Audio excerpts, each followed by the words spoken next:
Olá, bom dia, meus queridos amigos. Que a graça de Jesus, o amor de Deus o Pai e a comunhão do Espírito Santo se faça presente na minha e na sua vida, amém?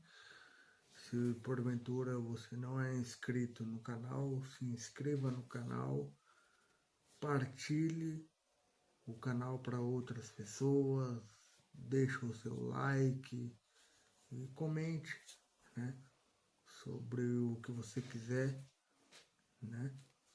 Todos os dias quero aqui colocar vídeos novos, não só bíblicos, mas também da minha vida aqui em Portugal, das experiências que eu venho adquirindo neste país e que de alguma forma quero aproximar vocês também, né? Para que de repente vocês também talvez tenham o desejo de conhecer o país ou morar, quem sabe, não sei, mas que Deus te abençoe em seus planos e que Ele conduza da melhor forma a sua vida, Amém? Queridos, continuando a série, né, sobre que farei então de Cristo, que farei então de Jesus chamado Cristo, né? A pergunta de Pilatos ao povo momentos antes aí de Jesus ser crucificado, não é? E aí eu tenho feito dessa pergunta vários personagens, como vários personagens bíblicos responderam de modo positivo ou negativo, né, a esta pergunta, né? Temos um exemplo que está aqui no canal que você pode ver. O jovem rico, ele não fez uma boa escolha, né? E a única chance que ele tinha, ele a desperdiçou, né? Em toda a Bíblia não mais se acha a história do jovem rico. Só mesmo uma vez é contada a história do jovem rico e depois ele desaparece por completo na história, né? E hoje vamos ver mais um episódio de um personagem que também aparece uma vez só na história e depois logo mais desaparece. Sim, estou aqui a me referir do apóstolo Judas Iscariotes. Exatamente. Ele era um dos 12, né? Ele foi um dos últimos a completar o grupo, né? Na verdade, ele foi, ele se ofereceu, né, para pertencer ao grupo, né? E Jesus o permitiu que ele fizesse parte do grupo, né? E aí ele tinha tudo para ser um discípulo muito utilizado por Deus, né? Afinal de contas, ele tinha muita sabedoria para lidar com dinheiro. Isso não é errado nenhum, isso não é equívoco nenhum em reconhecer isso na vida de Judas, né? Ele sabia mexer com dinheiro, enfim, né? Ele já tinha alguma experiência na área financeira, né? E ele poderia então ser uma força para os discípulos, né? Porque através dele poderia ser financiado várias viagens dos apóstolos, né? Os apóstolos, eles todos, depois da morte de Cristo, todos eles se espalharam pelo Império Romano, né? Para levar aí as boas novas do Evangelho. Sobretudo o apóstolo Paulo, que foi o apóstolo que mais viajou no Império e fora do Império Romano, né, para divulgar aí a palavra do nosso Deus. Tá? E Judas, então, ele tinha tudo para ser um discípulo, como nós dizemos hoje, né, um discípulo de ponta, né, aquele que é de destaque, né, o destaque na empresa, o destaque no trabalho, na sua área, enfim, nos estudos, ele tinha tudo para ser o cara do destaque, né? Mas ao longo da jornada dele, né, ao longo da experiência que ele tinha, né, não só da área financeira, mas agora quero incluir aqui a área pessoal, né? Ou seja, conforme a pessoa maravilhosa de Cristo Jesus ia ganhando popularidade entre o povo, né? Porque Jesus, ele curava, ele sempre tinha palavras de ânimo para qualquer pessoa, né? Desde, vamos colocar aí, desde César, se por acaso falasse com ele, né, com o rei César, né, até um leproso, um pedinte, um transeunte, né, Cristo Jesus tinha sempre uma palavra para todos, né?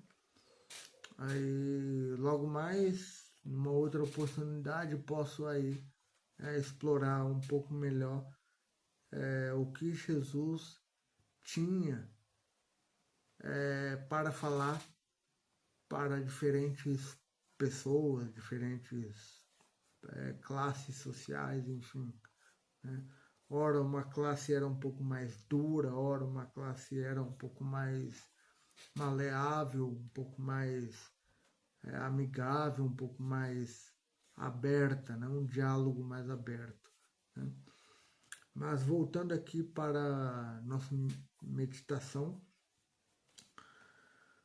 ao longo da jornada de Judas, conforme já disse, né, Jesus Cristo ia ganhando popularidade, porque seu nome ia ganhando espaço, né, entre as pessoas, fazendo curas, transmitindo palavras de ânimo, de conforto, né, fazendo milagres, né. A cada milagre que Cristo fazia, Judas tomava esse milagre como algo que ele poderia se beneficiar financeiramente, né?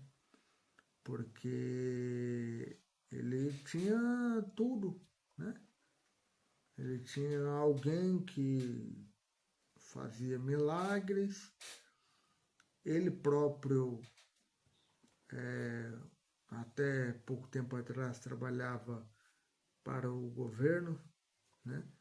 E aí ele se ofereceu para seguir a Cristo e como sabia manejar o dinheiro, enfim, ele ganhou um certo destaque, né? E aí com isso ele foi querendo se aproveitar da situação que ele se encontrava, né? Ele se achou num lugar favorável, num lugar tranquilo, né? E assim então que ele pôde então alimentar suas intenções egoístas, e lá na frente isso não foi muito bom para ele, muito positivo, né? Porque até em João 6, quando quiseram proclamar Cristo Rei, né? Se por acaso Jesus fosse rei, né, desse continuidade a esse intento do povo, né, isso era tudo que Judas queria, né? Ganhar popularidade, ganhar um status político, né? E, e ganhar, claro, notoriedade, enfim, né? Ser destaque, como ele percebia que era sempre o mais destacado, né, entre os discípulos. Então, caso Jesus fosse rei, ele com certeza queria, né, um cargo político, enfim, essa era a intenção de Judas, né? Se beneficiar dos milagres, enfim, daquilo que Cristo altruisticamente fazia em favor do povo, né? E nos episódios finais da vida de Cristo, aí é que foi revelada a verdadeira intenção de Judas, né? Mateus 26, a partir do verso 14, né, até o verso 16, conta essa história trágica, né, que ele teve oportunidade para trair o Cristo, né? Firmou-se ali então uma quantia, né, 30 moedas de prata, e aí então depois, né, se seguiu aí a história e sabemos como isso terminou, né? Judas acabou se suicidando quando ele percebeu que o intento dele, que o objetivo dele estava totalmente equivocado, né? Ele se matou, exatamente, né? Por quê? Porque ele viu que o amor dele era egoísta e o amor de Cristo era desinteressado, né? E aí então ele traiu Cristo Jesus, né? E nós, né? Será que por vezes estamos a trair Cristo Jesus? Por uma noite de prazer, por uma balada, por festas, por coisas que não condizem com a realidade de um cristão, né? Coisas que não nos edifica como pessoa, como ser humano, enfim, como filhos de Deus. Será que nós não estamos também agindo da mesma forma que Judas? Oxalá que não, espero que realmente não, espero que realmente tenhamos sabedoria, né, para poder sempre valorizar aquele que nos valorizou desde o barro recém-criado, né, lá no Jardim do Éden, ou seja, quando ele terminou de criar a terra, terminou de criar o ecossistema para os seres humanos viver, né? Desde esse momento, Cristo nos amou, né? E nós precisamos demonstrar nosso amor também para com Cristo Jesus, né? E não é traindo que vamos conquistar esse amor, que vamos ter esse amor, que vamos desenvolver esse amor.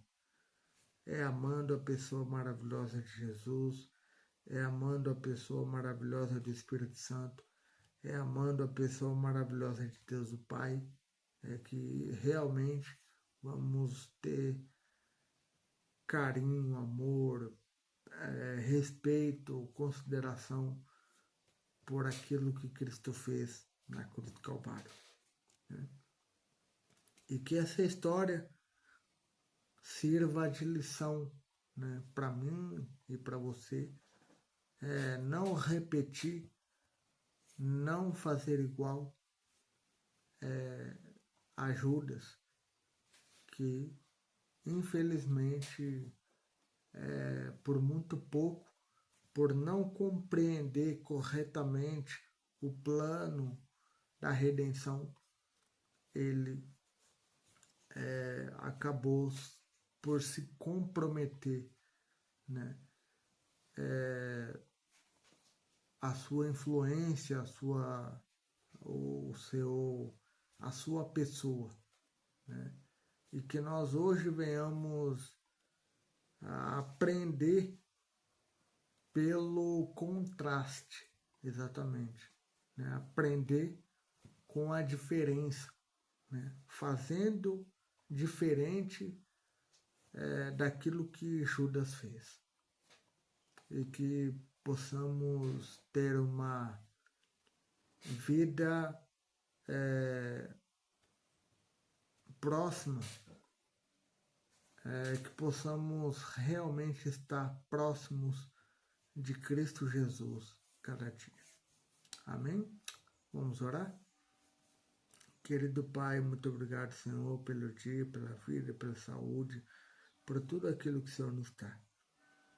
E que o Senhor nos ajude a não cometer os mesmos erros de Judas, que possamos fazer diferente, que possamos fazer melhor, né? Que possamos reconhecer aquilo que Jesus fez por nós na cruz do Calvário. Perdoe os nossos pecados, nossas faltas, e nos habilite a estarmos cada vez mais próximos de Ti. Em nome de Jesus. Amém. Lembre-se, você tem sede. Cristo Jesus tem a água. Beba dessa água e você viverá eternamente. Um forte abraço e até amanhã.